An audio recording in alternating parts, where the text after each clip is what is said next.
إن الحمد لله نحمده ونستعينه ونستغفره ونعوذ بالله من شرور أنفسنا ومن سيئات أعمالنا من يهده الله فلا مضل له ومن يضلل فلا هادي له واشهد أن لا إله إلا الله وحده لا شريك له واشهد أن محمدا عبده ورسوله صلى الله عليه وعلى آله وأصحابه والتابعين لهم بإحسان إلى يوم الدين وسلم تسليما كثيرا أما بعد.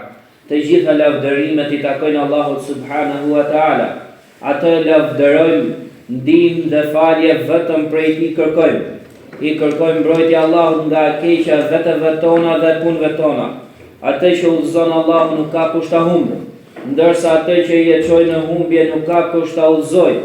Dëshmoj se nuk ka të adhuruar tjetër më të drejtë përveç Allahut vetëm pa ortak. Po ashtu dëshmoj se Muhamedi sallallahu alaihi wasallam është robi dhe I dërguar I Tij. Lëvdata shumë dhe shpëtimi I madh I Allahut qoftë mbi të, mbi familjen dhe shokët e Tij, si dhe mbi të gjithë ata që I pasuan atë me përpikmëri deri ditën e Kiametit. E më pas, robërt Allahut, friksoni Allahut të lartësuar dhe ruhuni prej Tij në fjalët dhe veprimet tuaja.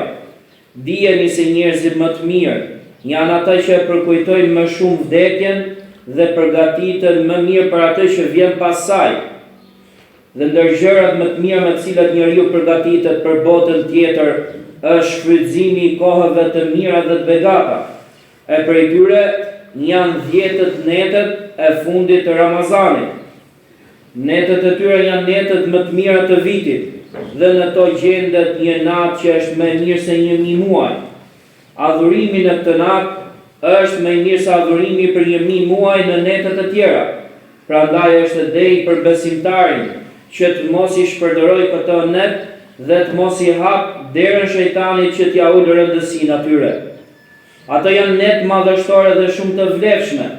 E nëse ato kalojnë për një besimtar pa u shfrytzuar, atëherë ai është I privuar sepse ka humbur shumë shkaqe për faljen e gjunave, për shumë fishimin e veprave të mira dhe shpëtimin nga zjarri I xhenemit.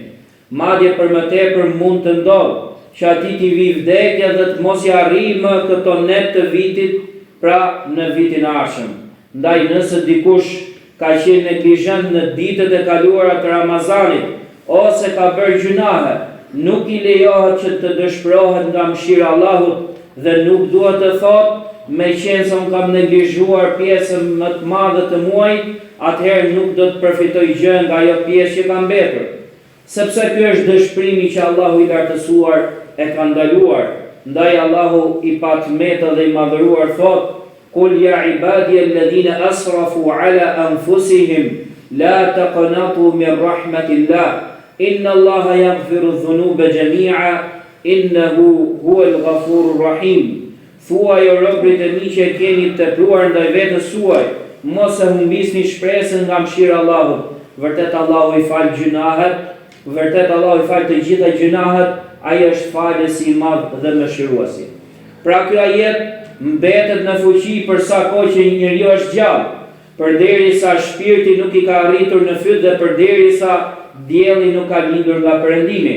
Prandaj falenderojeni Allahut të durueshmin, të dishmin pranuesin e pendimit, falësin dhe mëshiruesin për këtë mirësi. Kthehuni tek Allahu me zemër të penduar, me sinqeritet dhe vendosmëri të vërtetë, sepse pendimi I sinqert I fshin gjunahet e mëparshme, ashtu sikur se ka thënë I dërguari I Allahut sallallahu alaihi wasallam: "At-taubatu tajubbu ma qablaha." Pendimi I fshin gjunahet e mëparshme. Ndaj robërt Allahut, I dërguari I Allahut sallallahu alaihi wasallam përpiqej në Ramazan më shumë se çdo muaj tjetër. Dhe në 10 netët e fundit përpiqej më shumë se në pjesën tjetër të muajit. Ai bënte itikaf, shtrëngonte rrobën e tij, e gjallëronte natën madhërimsi dhe zgjonte familjen e tij. Dhe kjo ishte për shkak të madhështisë së këtyre netëve dhe për shkak të dëshirës së madhe për të arritur natën e Kadrit, të cilën Allahu e ka vlerësuar dhe e ka begatuar, pra dhe ka bërë begatët. Ajo është nata në cilën caktohet çdo çështje urtë. Do me thënë merret nga Lauhil Mahfudh dhe u jepet me lajtëve që shkruajnë gjithçka që do të ndodhë nga atë vit, siç është furnizimi, pra risku i robit, e gjelet, pra vdekjet e njerëzve, si dhe të mirat dhe të këqijat që do të bëjnë ata. Pra ky është saktim nga Allahu i plotfuqishëm dhe i madhëruar. Po ashtu si dhe shumë gjëra të tjera prej gjërave, plot urtësi dhe urdhrat e Allahut që janë të përsosura, të patmeta dhe nuk ka asnjë të kodë në to. Pra kjo është një caktim nga Allahu i plotfuqishëm dhe i madhëruar, plot urtësi. Po ashtu nata e katërt është nata në cilën zbriti Kurani madhështor.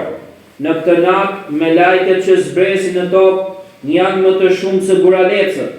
Kjo për shkak të begatisë së saj dhe për shkak të mëshirës së madhe që zbret në atë natë. Ajo është natë paqeje për besimtarët nga çdo frikë, për shkak të numrit të madh të njerëzve që lirohen nga zjarri dhe shpëtohen nga dënimi. Ndërsa adhurimi i një muslimani në këtë natë është më i mirë se adhurimi për 1000 muaj në netët e tjera, përveç një rastit vetëm, nëse një njeri që ndron duke luftuar në rrugën e Allahut, pra duke bërë roje në rrugën e Allahut, nga se i dërguari Allahu sallallahu alaihi wasallam ka thënë: "Mawqifu sa'atin fi sabilillah khayrun min qiyamil laylatil qadr 'inda al-hajar al-aswad." Qëndrimi një orë apo një pjesë kohe duke ndenjë roje luftë në rrugën e Allahut është më mirë se falja në natën e katërt pranë gurit të zi. Hadithin e ka transmetuar Ibn Hibbani nga Abu Huraira radhiyallahu anhu dhe ka saktuar Sheikh Al-Albani Allahu mëshiroft. Prandaj robërt Allahut, nga mëshira e Allahut ndaj robërve të tij, është se ai e ka fshehur natën e katërt. Në sunet është vërtetuar se ajo ka qelluar që të jetë në netën teke, në natën e 21, 23, 25, 27 dhe 29. E gjithë kjo është mëshirë për robërit që ata të shtojnë vepra të mira në 10 netët duke bërë namaz, dhikr, lexim Kuranit dhe dua. Dhe kështu të shtojnë afërsinë dhe shpërblimin tek Allahu i lartë madhëruar. Po ashtu, ajo është fshehur edhe si sprovë për njerëzit, që të dallohen ata që janë serioz në përtimin e saj nga ata që janë dëmbël dhe neglizhent. Sepse kush dëshiron diçka me të vërtetë, përpiqet shumë për të arritur atë. Aq sa edhe lodhja i bëhet e lehtë në rrugën drejt saj. Prandaj lutem Allahun të lartësuar që na bëj për atyre që arrin natën e katërt, e shfrytëzojnë atë natë me adhurim dhe që fitojnë faljen e Allahut të lartësuar dhe lirimin nga zjarri, më të vërtetë ai është falësi dhe mëshiruesi. Barakallahu li wa lakum fil Qur'anil azim wa nafa'ani wa iyyakum bima fihi min al-ayati wa dhikril hakim. Aqulu hadha al-qawl واستغفر الله لي ولكم من كل ذنب فاستغفروه إنه هو الغفور الرحيم. الحمد لله على إحسانه والشكر له على توفيقه وامتنانه وأشهد أن لا إله إلا الله وحده لا شريك له وأشهد أن محمدا عبده ورسوله صلى الله عليه وعلى آله وصحبه وسلم تسليما كثيرا أما بعد. Robërt Allahut, besimtari vërtet, zemra të cilit është lidhur me Allahun, sa më shumë që kalojnë ditët e Ramazanit, aq më shumë shton përpjekjet e tij dhe aq më shumë zemra e tij shtohet me iman dhe butësi. Frika se mos përfundon muaj e shtyn atë që të shtojë edhe më shumë vepra të mira. Ndërsa ai me iman të dobët e fillon muajin me përpjekje të mëdha në vepra të mira, pastaj dobësohet pak e nga pak derisa lë shumë prej veprave të tij ose kthehet siç ishte para Ramazanit. Prandaj, robi Allahut mos u bëj prej tyre. Ki kujdes për qëndrueshmërinë tënde në fe dhe vazhdo bindjen ndaj Allahut të lartësuar, sepse nga shenjat e pranimit të një vepre të mirë është që pas saj të vijë një vepër tjetër e mirë dhe që njeriu të jetë në një gjendje më të mirë se ç'ishte më parë. Dijeni robërt Allahut se namazi më i mirë pas farzit është namazi i natës, siç ka treguar profeti sallallahu alaihi wasallam. Veprimi më i mirë me cilin njeriu afrohet tek Allahu i lartësuar në 10 netët e fundit pas obligimeve është namazi i natës.